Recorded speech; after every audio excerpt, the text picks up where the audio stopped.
हम सुल्तानी नानक तारे दादू को उपदेश दिया, जात जुलाहा भेद न पाया वो काशी महे कबीर हुआ।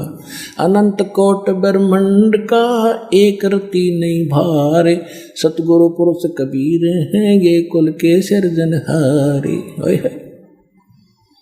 गरीबदास जी ने फाइनल कर दिया 2 वाणियों में, जब को समझने वाला हो। लेकिन ये मानना कि वो कबीर जो धानक दुल्हा था वो परमात्मा, नहीं नहीं नहीं नहीं, ये नहीं हो सकता। तो ये मिटाने के लिए ये ज्ञान सुनाया जाता है। जैसे एक छोटा सा बच्चा होता है और वो पिताजी पेन उठाकर कहता है पापा ये क्या है पिताजी।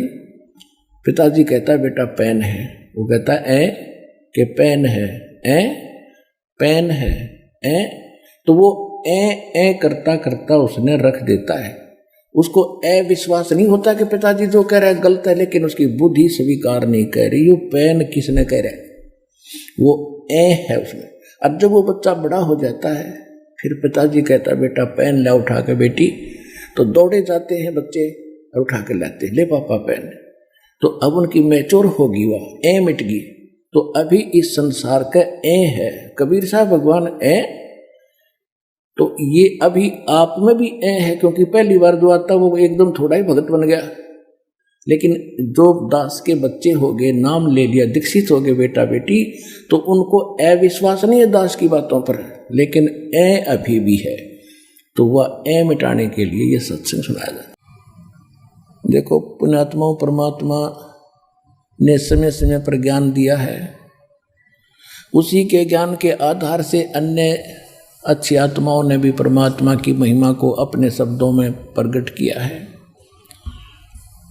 और जब तक हम भक्ति सत्संग नहीं सुनते, सद्गुरु प्राप्त नहीं होते, हम अपना जीवन नाश कर जाते हैं।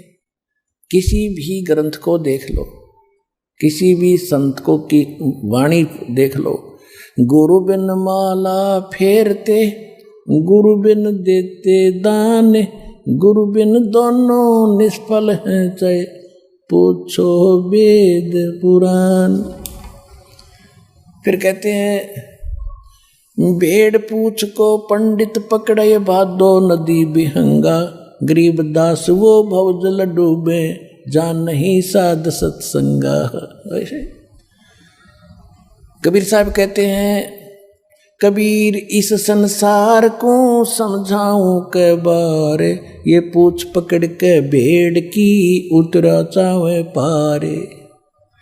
यानी इस सत साधना जो दास आपको दे रहा है, इसके अतिरिक्त और जो भी पूजा साधना श्रद्धालु कर रहे हैं वो तो ऐसी है जैसे भादों के समय में वर्षा बहुत होती है। अब तो कुछ अभाव सा हो रहा है, भादों के समय में बहुत वर्षा होती थी, बहुत भादों महीने में। और छोटी मोटी दरियाएं भी, दरिया जो है बड़ी वो फुल स्विंग पर चलती थी, फुल होकर चलती थी, ऐसे लहर पड़ती हुई चलती थी उसमें। और उस समय वहाँ कोई व्यक्ति दरिया पार करना चाहता है और उसको कोई गाइड करता है कि भेड़ है या खड़ीस का पूंछ पकड़ और दरिया में दोनों छलांग लगा जाओ, तुझे पार कर देगी। तो अन्य जो साधनाएं हैं, ऐसा मार्ग है, ऐसा साधन है भवसागर से पार होने के लिए। जो अन्य उपासनाएं हैं, जैसे दरिया पार करने के लिए कोई भेड़ की पूंछ पकड़ने की सलाह दे रहा हो और उसको उसकी सलाह मानकर जो दरिया में कूद रहे हैं वो सारे मर रहे हैं, पार नहीं हो रहे। इसी प्रकार कह रहे हैं कि सतगुरु भेड़ पूछ को पंडित पकड़े, ये भादो नदी बिहंगा, और गरीबदास वह भवजल डूबे, जान नहीं साध सत्संगा। गरीबदास जी कहते हैं कि कोट ग्रंथ का यही अर्थ है, करो साध सत्संग रे। करोड़ ग्रंथों का एक निष्कर्ष है, तुम संत की संग करो। भगवान से मांगते हैं धन और परमात्मा बने थे कति निर्धन, दुल्हा कपड़ा बनकर अपना टाइम पास करते थे। वो हमें परमात्मा पर विश्वास करना सिखाने के लिए ये भूमिका कर रहे थे। यदि आप मुझ पर ऐसा विश्वास करोगे, मेरे वचनों पर, तो मैं तुम्हारा हर समय साथ दूंगा। जो जन मेरी शरण है ताका हूँ मैं दास, और गेल गेल लाग्या फिरूं जब तक धरती आकाश। कहते पीछे पीछे फिरता, जो बच्चा गऊ की नजर में यूं साईं को संत, वो भक्तों के पीछे फिरे भगत वत्सल भगवंत। अवदास ने आपको बताया कि जब आप परमात्मा पर निर्भर हो जाओगे उस समय परमात्मा कहते हैं यदि आपको किसी वस्तु की आवश्यकता होगी तो मैं आपसे दूर नहीं, क्योंकि मुझे सारा पता है आपको किस समय किस वस्तु की आवश्यकता पड़ेगी।